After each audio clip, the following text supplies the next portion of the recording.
Subscribe कीजिए अपनी YouTube channel physics wave को। बेल आइकन के बटन को दबाना ना भूलें ताकि अपकमिंग वीडियोस के नोटिफिकेशन आपको समय पर मिलते रहें। प्रॉपर अंडरस्टैंडिंग के लिए वीडियो को अंत तक देखें। यदि वीडियो पसंद आए तो लाइक और शेयर करना ना भूलें। वीडियो की पीडीएफ नोट्स मेरे Telegram channel physics wave India पर अवेलेबल हैं। हेलो स्टूडेंट्स, स्वागत है आपका आपके अपने यूट्यूब चैनल फिजिक्स वेव में। हम पढ़ रहे थे electrostatic chapter 1 electric charges and field. आज हम लेक्चर नंबर 5 पढ़ेंगे जिसके अंदर हम डिस्कस करेंगे इलेक्ट्रिक फील्ड। तो स्टार्ट करते हैं। जैसा कि मैंने फर्स्ट लेक्चर में आपको बताया कि कोई भी रेस्ट चार्ज है, कोई भी चार्ज है, यदि वो रेस्ट में है इसका मतलब उसकी वेलोसिटी यदि 0 है तो वो अपने चारों तरफ एक इलेक्ट्रिक फील्ड उत्पन्न करता है। आज हम ये डिस्कस करेंगे कि इलेक्ट्रिक फील्ड होता क्या है। तो हम देखते हैं इसको। तो हम यहाँ पर इलेक्ट्रिक फील्ड की डिफाइन लिखे, उससे पहले मैं आपको एक यहाँ पर दिखाता हूँ कि यहाँ स्पेस में कोई एक टेस्ट चार्ज है, सॉरी एक सोर्स चार्ज है। इस कैपिटल क्यू को मैं नाम दे रहा हूँ यहाँ पे सोर्स चार्ज, या फिर आप इसको एक पॉइंट चार्ज भी कह सकते हैं। तो ये जो सोर्स चार्ज है या फिर एक पॉइंट चार्ज है, इसके चारों तरफ का मैंने एक यहाँ पर एक एरिया बनाया है। इसके चारों तरफ एक एरिया बना लिया है। ये जो रीजन है इसके चारों तरफ, इसके अंदर यदि मैं एक क्यू नोट का नाम टेस्ट चार्ज है, यानी यहाँ पर ये टेस्ट चार्ज कैसा है जिसकी वैल्यू बहुत ही कम है। और सोर्स चार्ज जैसे हम क्यों कह रहे हैं, क्योंकि इसकी एक कुछ वैल्यू है, सफिशिएंट वैल्यू है, जिसके कारण ये अपना जो भी इफेक्ट है वो दिखाएगा यहाँ पे। तो इस कैपिटल क्यू चार्ज यानी कि ये जो सोर्स चार्ज है, इसके चारों तरफ का ये जो दायरा है, इसके अंदर जैसे ही हम किसी टेस्ट चार्ज क्यू नोट को लेके आते हैं तो क्या होता है कि ये क्यू नोट चार्ज कुछ ना कुछ इस पर इलेक्ट्रोस्टैटिक फोर्स एक्सपीरियंस करता है। जैसे यदि ये हम जैसे normally test charge positive nature का ही लेते हैं, आप नेगेटिव भी ले सकते हैं, लेकिन टेस्ट चार्ज जनरली आप कैसे लेते हैं, पॉजिटिव। और मैं मान लूँ कि ये सोर्स चार्ज भी कैसा है, पॉजिटिव है। तो ये क्यू नोट जैसे इसके इस दायरे में आएगा तो इस पर एक फोर्स लगेगा।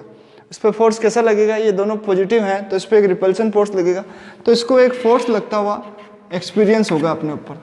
तो जिस रेंज तक, जिस रीजन तक इसको ये फोर्स एक्सपीरियंस हो रहा है, वहाँ तक का रीजन इस सोर्स चार्ज का क्या कहलाता है, इलेक्ट्रिक फील्ड कहलाता है। तो हम इसको डिफाइन कर सकते हैं कि द रीजन मतलब क्षेत्र होता है, the region around a source charge और point charge in which a test charge कौन, Q naught experience a force of attraction और रिपल्सन। देखिए यदि आपका सोर्स चार्ज नेगेटिव है, Q नोट पॉजिटिव है, तो ये फोर्स अट्रैक्शन का हो जाएगा, और दोनों पॉजिटिव है तो फोर्स कैसा लगेगा, रिपल्सन का। तो अ फोर्स ऑफ अट्रैक्शन और repulsion then the region around a source charge or point charge in which a test charge experience a force of attraction or repulsion is called electric field of that source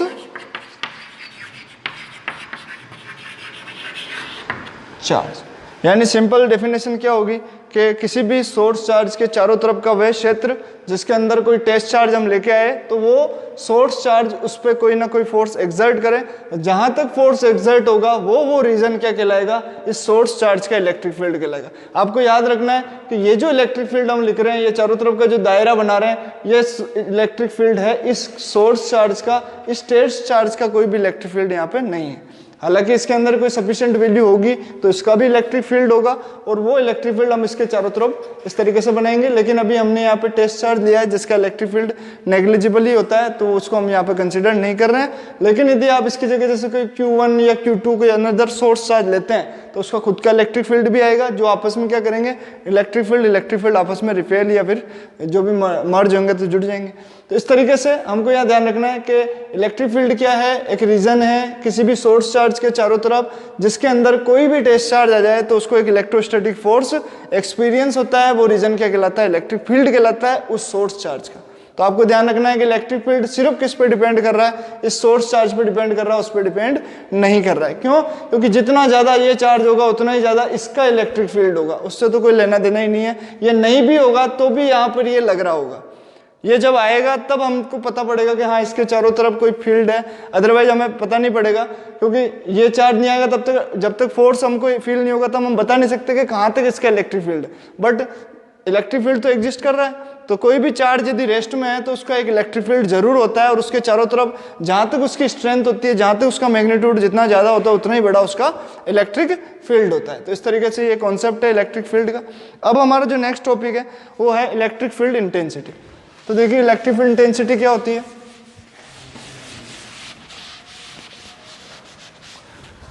electric field intensity और electric field एक ही चीज है, बस electric field intensity में हम electric field का formula सीखते हैं कि इलेक्ट्रिक फील्ड का फॉर्मूला क्या होता है। तो देखिए इलेक्ट्रिक फील्ड को सबसे पहले तो हम ई से रिप्रेजेंट करते हैं, और ये एक वेक्टर क्वांटिटी होती है, तो इसको हम ई वेक्टर के नाम से जानते हैं। अब इलेक्ट्रिक फील्ड इंटेंसिटी होती क्या है, तो हम ऐसे कह सकते हैं कि ये जो फोर्स लग रहा है, तो the force per unit test charge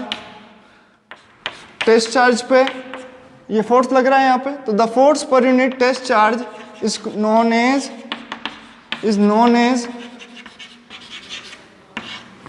electric field intensity. Electric field intensity, तो इलेक्ट्रिक फील्ड इंटेंसिटी कुछ नहीं है, ओके, वही इलेक्ट्रिक फील्ड है। बस इस पॉइंट पे जहां पर ये क्यू नॉट है और ये कितना फोर्स लगा रहा है, तो इस क्यू सोर्स के कारण यहाँ पर कितना इलेक्ट्रिक फील्ड होगा उसकी वैल्यू हम निकालना चाह रहे हैं। तो इसलिए हम इसको कहते हैं विद्युत क्षेत्र की तीव्रता, यानी इस पर्टिकुलर पॉइंट पे कितनी विद्युत क्षेत्र की इंटेंसिटी है, कितना ज्यादा इलेक्ट्रिक फील्ड है, कितनी ज्यादा इलेक्ट्रिक फील्ड लाइंस वहां से गुजर रही है, ये चीज यहाँ पर इलेक्ट्रिक फील्ड इंटेंसिटी हमें बताएगी। तो विद्युत क्षेत्र की तीव्रता क्या है, कुछ भी नहीं है, उस उस टेस्ट चार्ज पे कितना फोर्स लग रहा है उसका मेजरमेंट है।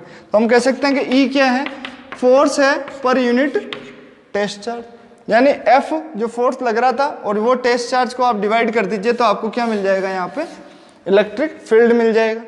इस चीज को हम एक तरीके से और भी लिख सकते हैं कि E बराबर क्या होता है, limit Q nought tends to 0 F upon Q nought. अब ऐसा मैंने क्यों लिखा, क्योंकि मैंने आपको पहले ही बताया Q नोट आपका टेस्ट चार्ज है, इसकी वैल्यू बहुत कम होती है। बहुत कम का मतलब ये है कि Q नोट की वैल्यू लगभग 0 कूलाम है, और सबसे कम से कम कितनी हो सकती है, 1 इलेक्ट्रॉन के बराबर हो सकती है। 1 इलेक्ट्रॉन में जितना चार्ज होता है उतना चार्ज इस टेस्ट चार्ज में अपन मान सकते हैं, इससे छोटा तो होता भी नहीं है। 1 इलेक्ट्रॉन सबसे बेसिक यूनिट है चार्ज की, तो हम यदि इतना कम मान के चल रहे हैं, और 1 इलेक्ट्रॉन पे कितना चार्ज है, 1.6 into 10 raise to the power minus 19 coulomb. 10 raise to the power minus 19 को आप पॉइंट में बदल दिए, 0.0018 जीरो आ जाएंगे, तो हम कह सकते हैं लगभग जीरो ही है, लगभग जीरो है। तो इसलिए हम यहाँ पे क्या लिख रहे हैं कि ये Q नोट बहुत ही कम वैल्यू का है, तो आपका इलेक्ट्रिक फील्ड क्या कहलाएगा, limit Q nought tends to 0 F upon Q nought, जिसको आप जनरल लैंग्वेज में इस तरीके से लिखेंगे कि यहाँ पे F अपॉन Q नोट। और फिर ध्यान देवें, इलेक्ट्रिक फील्ड इस Q नोट पे डिपेंड नहीं करता है, इलेक्ट्रिक फील्ड सिर्फ किस पे डिपेंड कर रहा है, उस सोर्स चार्ज पर। अभी थोड़ी देर बाद जो नया टॉपिक करेंगे हम, उसके अंदर मैं बताऊंगा कि ये इलेक्ट्रिक फील्ड क्यों इस Q नोट पे डिपेंड नहीं करता है और उस सोर्स चार्ज पे डिपेंड क्यों करता है। अच्छा, वेक्टर नोटेशन भी लिख लें इसकी।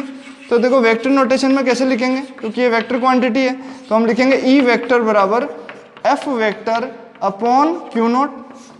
इसका मतलब कोई पॉजिटिव चार्ज के कारण, ये पॉजिटिव चार्ज है आपका सोर्स, इस पॉजिटिव सोर्स चार्ज के कारण जो इलेक्ट्रिक फील्ड है उसकी डायरेक्शन इसके द्वारा जो फोर्स लगाया जा रहा है उसी की डायरेक्शन में होती है। यानी इसके कारण यदि फोर्स इस डायरेक्शन में ऐसे लग रहा था, तो इलेक्ट्रिक फील्ड भी किधर है, इस डायरेक्शन में ही बाहर की तरफ है। यानी कोई भी पॉजिटिव चार्ज के कारण जो इलेक्ट्रिक फील्ड होता है वो हमेशा आउटवर्ड डायरेक्शन में होता है। ये ध्यान आपको रखना है कि पॉजिटिव चार्ज के कारण इलेक्ट्रिक फील्ड की डायरेक्शन कैसी होती है, रेडियली आउटवर्ड होती है। और यदि नेगेटिव चार्ज है, यदि ये टेस्ट चार्ज हम पॉजिटिव लेते हैं और यहाँ पर नेगेटिव चार्ज होता है, तो ये इसको अट्रैक्ट करता है। अट्रैक्ट करता तो इलेक्ट्रिक फील्ड की डायरेक्शन कहाँ हो जाती, इसी फोर्स की डायरेक्शन में। तो इसका मतलब अब नेगेटिव चार्ज के लिए इलेक्ट्रिक फील्ड कैसा होगा, रेडियली इनवर्ड होगा। रेडियली वर्ड में क्यों ले रहा हूँ ये आपको मैं समझाऊंगा इलेक्ट्रिक फील्ड लाइन में, कैसा मैंने क्यों कहा है यहाँ पे, अभी आपको नहीं समझा सकता। तो जब इलेक्ट्रिक फील्ड लाइन्स हम पढ़ेंगे तब हम इसको समझेंगे कि रेडियली आउटवर्ड और रेडियली इनवर्ड क्यों होता है। फिलहाल तो आप बस इतना सा ध्यान रखें कि पॉजिटिव चार्ज है तो आउटवर्ड होता है और नेगेटिव चार्ज है तो इलेक्ट्रिक फील्ड की डायरेक्शन इनवर्ड होती है, और जिधर आपका फोर्स होता है उसी डायरेक्शन में होता है। फोर्स की डायरेक्शन यदि पॉजिटिव चार्ज है तो उसके कारण जो फोर्स लग रहा होगा उसी डायरेक्शन में आपका इलेक्ट्रिक फील्ड यहाँ पर होगा। इस तरीके से हम इसकी डायरेक्शन को समझ सकते हैं।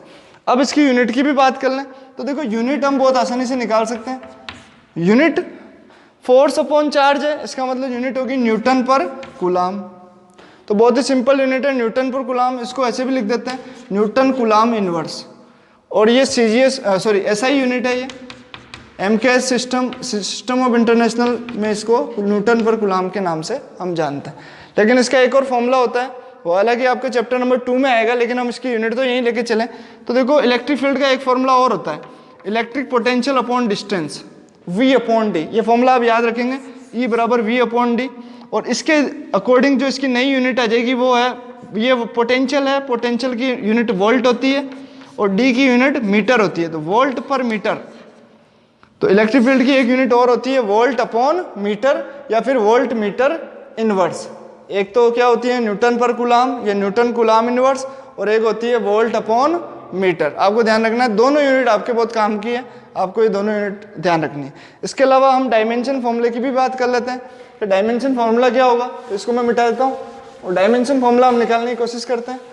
तो इलेक्ट्रिक फील्ड का फॉर्मूला हमारे पास क्या है, F अपॉन क्यू नॉट यानी न्यूटन पर कूलाम। हम इसको फंडामेंटल फिजिकल जो यूनिट्स होती हैं उनमें बदलते हैं। न्यूटन को हम लिख सकते हैं kg मीटर सेकेंड की पावर -2, और कूलाम किससे बनता है, Q बराबर I इंटू टी होता है, करंट इंटू टाइम। तो हम इसको लिख सकते हैं एम्पियर इंटू सेकेंड। तो देखो सेकेंड की पावर 1 है, ऊपर -2 है, -3 हो जाएगा, और एम्पियर की पावर -1 करके यूनिट क्या बन गई हमारे पास, kg मीटर सेकेंड की पावर -3 A-1। तो डायमेंशन फॉर्मूला आ गया, kg के लिए m1, मीटर के लिए l, t के लिए सेकेंड के लिए t, और a के लिए तो a ही होता है।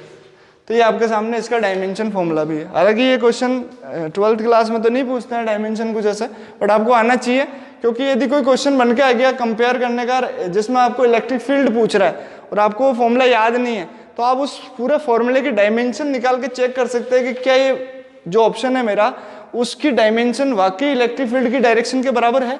यदि 4 ऑप्शन में से एक ऑप्शन ऐसा है जिसकी डायमेंशन इलेक्ट्रिक फील्ड के इक्वल आ रही है और बाकी ऑप्शन की अलग अलग आ रही है, जैसे किसी की फोर्स की बराबर आ रही है, किसी की एनर्जी के बराबर आ रही है, तो हमें वहाँ पता पड़ जाएगा कि हाँ ये ऑप्शन ही इलेक्ट्रिक फील्ड हो सकता है, क्योंकि डायमेंशनली वो करेक्ट होना चाहिए। तो आप डायमेंशन भी याद रखें कि किस तरीके से होता है, और याद तो क्या रखें, आपको निकालना आना चाहिए बस। तो आप कभी भी कोई भी क्वेश्चन आ जाएगा तुरंत निकाल के वहाँ पे चेक कर सकते हैं, क्योंकि याद तो होगी नहीं है, बहुत डिफिकल्ट है। तो इस तरीके से ओके, आगे बढ़ते हैं अपन। इलेक्ट्रिक फील्ड इंटेंसिटी आप अच्छे से समझ गए, तो हम निकालेंगे electric field intensity due to a source charge और अ पॉइंट चार्ज। तो देखो हमारा जो नेक्स्ट टॉपिक क्या हो जाएगा यहाँ पे, electric field intensity due to electric field intensity due to a point charge. और आपको ध्यान है मैंने पॉइंट चार्ज और सोर्स चार्ज किसे कहा है, कैपिटल Q को कहा है, तो मैं यहाँ पे कैपिटल Q को ही लेके चल रहा हूँ, और इसी के कारण कितना इलेक्ट्रिक फील्ड होगा, कितना इलेक्ट्रिक फील्ड इंटेंसिटी होगी वो हम निकालना चाहते हैं। तो मैं इलेक्ट्रिक फील्ड इंटेंसिटी निकालना चाह रहा हूँ किसके कारण, एक पॉइंट चार्ज के कारण। यानी मैंने यहाँ पे स्पेस में एक पॉइंट चार्ज लिया है या कोई सोर्स चार्ज लिया, तो इसके चारों तरफ कितना इलेक्ट्रिक फील्ड होगा ये मैं निकालना चाह रहा हूँ। तो मेरा उद्देश्य आपको समझ में आ गया होगा। तो अब यहाँ पे मैं इलेक्ट्रिक फील्ड इंटेंसिटी लिखूँ या इलेक्ट्रिक फील्ड लिख दूँ, इसको ना भी लिखूँ तो भी टॉपिक वो का वही है, सेम है, क्योंकि आपको एग्जाम में ये इंटेंसिटी वर्ड नहीं देता है। आपको एग्जाम में देता है electric field due to a point charge derive कराइए, तो आपको डिराइव करवाना है। आपको वहाँ पे कंफ्यूज नहीं होना है कि इलेक्ट्रिक फील्ड बोला है, हमने तो इलेक्ट्रिक फील्ड इंटेंसिटी सीखा था, ऐसा कोई जरूरी नहीं है। इलेक्ट्रिक फील्ड इंटेंसिटी भी दे सकता है, इलेक्ट्रिक फील्ड भी दे सकता है, दोनों एक ही चीज़ है। इलेक्ट्रिक फील्ड इंटेंसिटी में हम इलेक्ट्रिक फील्ड का फॉर्मूला ही निकाल रहे हैं, जो कि कितना आया है, ई वेक्टर बराबर F vector upon Q not आया है। ये चीज़ आप ध्यान रखें।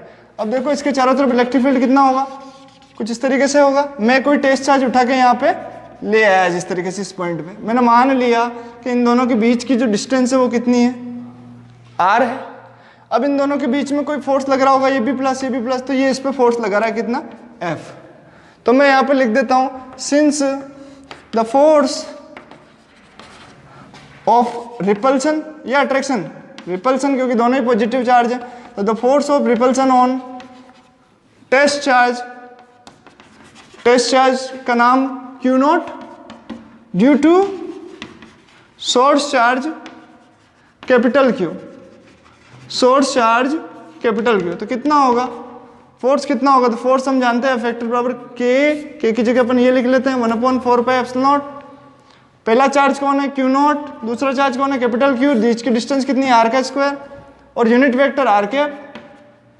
यूनिट वेक्टर क्या हो जाएगा यहाँ पे, आर कैप, यानी आर जिधर जा रही है उधर की तरफ भी आर। भाई वेक्टर लगाया तो यूनिट वेक्टर लगाना ना भूले, नहीं तो वेक्टर लगा ही नहीं। आपको यदि यूनिट वेक्टर में दिक्कत आ रही है तो आप इसको हटा दो, ये भी हट जाएगा, कोई दिक्कत नहीं है। फोर्स तो फोर्स ही है, मैग्नीट्यूड से काम चला लो, लेकिन आपने लगा दिया है तो आपको आर कैप लगाना ही पड़ेगा। तो आपको यहाँ पे इक्वेशन नंबर 1 दे देना है इसको। अब हमें चाहिए इलेक्ट्रिक फील्ड इंटेंसिटी किस पे, इस पॉइंट पे। मान लेता हूँ ये पॉइंट P है, ये पॉइंट क्या है, P है, तो पॉइंट P पे कितनी इलेक्ट्रिक फील्ड इंटेंसिटी होगी। So the electric field intensity, मैं इसको EFI लिख सकता हूँ शॉर्टकट में, टाइम बचेगा। E electric F field, I मतलब intensity, at point P, at point P। और पॉइंट P पे किसके कारण, ड्यू टू किसके कारण, due to source charge capital Q, due to source charge capital Q। यहाँ इलेक्ट्रिक फील्ड किसका है, इसका ही है, इसका तो है ही नहीं, तो हम ये नहीं लिखेंगे due to test charge Q nought, नहीं, हम लिखेंगे due to source charge capital Q। तो इलेक्ट्रिक फील्ड कितना होगा आप जानते हैं फॉर्मूला, E वेक्टर बराबर F वेक्टर, अभी थोड़ी देर पहले पढ़ा हमने Q नॉट। इस फॉर्मूले के अंदर क्या हम F वेक्टर की वैल्यू पुट कर सकते हैं इक्वेशन 1 से, तो हमारे पास क्या आ गया, 1/4πε0 Q nought Q upon R square R cap upon ये Q नॉट। तो मैंने कहा था आपको कि इलेक्ट्रिक फील्ड Q नॉट पे डिपेंड नहीं करता है। क्यों नहीं करता है कि लो कट गया, इस फॉर्मूले में दिख नहीं रहा है कटा हुआ ये, लेकिन देखो कट गया है, क्योंकि जैसे ही आपको खोलेंगे Q नॉट से, Q नॉट तो खत्म हो गया। तो इलेक्ट्रिक फील्ड कहीं पे भी डिपेंड नहीं कर रहा किस पे, इस Q नॉट पे। तो टेस्ट चार्ज पे डिपेंड ही नहीं करता। क्वेश्चन पूछता है कि क्या टेस्ट चार्ज पे इलेक्ट्रिक फील्ड डिपेंड करता है सोर्स चार्ज का, नहीं करेगा, वो इलेक्ट्रिक फील्ड सोर्स चार्ज का ही है, तो वो उसी पे डिपेंड करेगा, उसकी वैल्यू पे डिपेंड कर रहा है, और कर भी रहा है। देखो किस पे डिपेंड कर रहा है, क्यू पे। क्यों बढ़ाओ आप, क्यों बढ़ाओगे ये भी बढ़ेगा, और जितना आर पे भी डिपेंड करता है। आर देखिए, आर मतलब जितना पास में आप इसके देखोगे, देखो मैंने 3 सर्किल बनाए, फर्स्ट सर्किल में इलेक्ट्रिक फील्ड मैक्सिमम होगा, मतलब इसकी वैल्यू बहुत ज्यादा होगी, क्योंकि ये आर बहुत कम है यहाँ पे, तो इतनी कम डिस्टेंस के लिए इलेक्ट्रिक फील्ड की इंटेंसिटी भी कैसी होगी, ज्यादा होगी। जैसे जैसे आगे जाएंगे दूरी बढ़ेगी, आर बढ़ेगा, इलेक्ट्रिक फील्ड भी क्या होता जाएगा, कम होता जाएगा। सिंपल सी चीज है भाई, कोई मैं जैसे मैं खुद को एक चार्ज मान लूँ, मेरा यदि इफेक्ट मैं देखना चाहूँ तो मेरा इस स्कूल तक ही कोई इफेक्ट होगा। यदि मैं देखूँ कि मेरा नेपाल देश तक कितना इफेक्ट होगा, तो कोई, वो बहुत दूर है, कोई नहीं जानता मेरे को। तो कोई चार्ज है तो उसका इलेक्ट्रिक फील्ड कितना हो सकता है, तो उसकी जो नापने योग्य जो इंटेंसिटी होगी वो तो उसके आसपास ही होगी। ज्यादा दूरी पे जाओगे तो होगा तो सही इलेक्ट्रिक फील्ड, लेकिन कितना होगा, बहुत कम होगा, जिसको हम क्या बोलेंगे कि ये तो बहुत ही कम है। क्योंकि हम जानते हैं इलेक्ट्रिक फील्ड की वैल्यू किलोमीटर, मैं तो कहता हूँ इलेक्ट्रिक फोर्स जो होता है, इलेक्ट्रोस्टैटिक फोर्स, उसकी रेंज इनफाइनाइट तक है। इनफाइनाइट तो मतलब क्या हो गया कि यानी ये ब्रह्मांड के इस कोने से ब्रह्मांड के उस कोने तक एग्जिस्ट तो कर रहा है, लेकिन कैसे, बहुत ही नेग्लिजिबल वैल्यू के लिए। लेकिन ये इफेक्टिव कब हो जाता है, या तो जब चार्ज की वैल्यू बढ़ जाए, क्योंकि आपको पता है फोर्स भी किस पे डिपेंड कर रहा है, चार्ज की वैल्यूज पे। इलेक्ट्रिक फील्ड भी किस पे डिपेंड कर रहा है, ये चार्ज की वैल्यू पे। तो यदि चार्ज बहुत ज्यादा है तो फिर इफेक्ट आपको दिखेगा, या फिर क्या कम हो जाए, आर पे भी तो डिपेंड करता है, तो आर कम हो जाए तो भी फोर्स बढ़ जाएगा, और आर कम हो जाए तो भी इलेक्ट्रिक फील्ड बढ़ जाएगा। तो 2 फैक्टर पे डिपेंड करता है, एक तो मैग्नीट्यूड ऑफ सोर्स चार्ज, और एक कितनी दूरी पे आप उसका इलेक्ट्रिक फील्ड बना रहे हैं। तो जितना ज्यादा दूर होगा उतना ही इलेक्ट्रिक फील्ड कम होगा, और जितना पास होगा उतना ही इलेक्ट्रिक फील्ड ज्यादा होता है। तो ये टॉपिक मेरे हिसाब से आपको क्लियर होना चाहिए। तो हमारे पास देखो फाइनल रिजल्ट क्या आ गया, 1/4πε0 को k लिख सकते हैं, और हमारे पास बचा q, और नीचे आ गया आर स्क्वायर और आर कैप। तो ये हमारे पास इलेक्ट्रिक फील्ड की वैल्यू आ गई के क्यू बाई आर स्क्वायर, के क्यू बाई आर स्क्वायर, और आर कैप तो हमने यूनिट वेक्टर लगा रखा है इसलिए लगा है। और अब इस यूनिट वेक्टर से ये एकदम करेक्ट एक्सप्लेनेंट हो गया है कि इलेक्ट्रिक फील्ड की डायरेक्शन उधर ही होती है जिधर इलेक्ट्रिक फोर्स की होती है, क्योंकि आप ध्यान से दीजिए इलेक्ट्रिक आर कैप की तरफ कौन था, आपका इलेक्ट्रिक फोर्स था, तो अब आर कैप की तरफ और कौन है, इलेक्ट्रिक फील्ड है। यानी इलेक्ट्रिक फील्ड और इलेक्ट्रिक फोर्स की डायरेक्शन तो एक ही तरफ होती है, किसके लिए, पॉजिटिव यूनिट चार्ज के लिए। लेकिन हम बात करेंगे नेगेटिव यूनिट चार्ज की, तो उसमें इलेक्ट्रिक फील्ड की डायरेक्शन इलेक्ट्रिक फोर्स के जस्ट अपोजिट होती है, तो वो उस समय हम देखेंगे इलेक्ट्रॉन के लिए जब हम डिस्कस करेंगे। फिलहाल आपको ध्यान रखना है पॉजिटिव चार्ज है तो इलेक्ट्रिक फील्ड और इलेक्ट्रिक फोर्स एक ही डायरेक्शन में यहाँ पे होगा, और फॉर्मूला क्या होगा पॉइंट चार्ज के लिए, के क्यू बाई आर स्क्वायर। तो आपने 3 फॉर्मूला अभी तक पढ़ लिए। सबसे पहला फॉर्मूला ई का एफ अपॉन क्यू नॉट, याद रहे ये फॉर्मूला इस तरीके से काम कम, दूसरे तरीके से ज्यादा काम आएगा कि एफ वेक्टर बराबर तेरा वैल्यू कितनी होती है, क्यू नॉट। तो आपको फोर्स पूछेगा इलेक्ट्रिक फील्ड की फॉर्म में, तो एफ वेक्टर बराबर कितना आ जाएगा, क्यू नॉट ई वेक्टर आ जाएगा। साथ ही एक फॉर्मूला और बताया मैंने आपको थोड़ी देर पहले, V upon D, electric potential upon distance, ये भी आपको याद रखना है। और तीसरा फॉर्मूला आपके सामने पॉइंट चार्ज के लिए, के क्यू अपॉन आर स्क्वायर, के क्यू अपॉन क्या हो गया ये आर स्क्वायर। तो ये 3 फॉर्मूला हमने इलेक्ट्रिक फील्ड इंटेंसिटी के सीखे due to a point charge. Next lecture में हम पढ़ेंगे electric field due to a system of charges, due to a multiple charges. एक चार्ज नहीं है, बहुत सारे चार्ज है, तो इतने सारे चार्जेस के कारण किसी एक पॉइंट पे कितना इलेक्ट्रिक फील्ड हो सकता है, वो चीज हम डिस्कस करेंगे नेक्स्ट लेक्चर में। और हम कुछ बेसिक क्वेश्चंस जैसे हमने superposition principle of electric force में सीखे थे, उसी तरीके से हम नेक्स्ट लेक्चर में इलेक्ट्रिक फील्ड के लिए भी करेंगे। तब तक के लिए आप इसको अच्छे से रिवाइज करें और नोट्स आपके जो नोटबुक है उसके अंदर राइट डाउन कर लें। Thank you.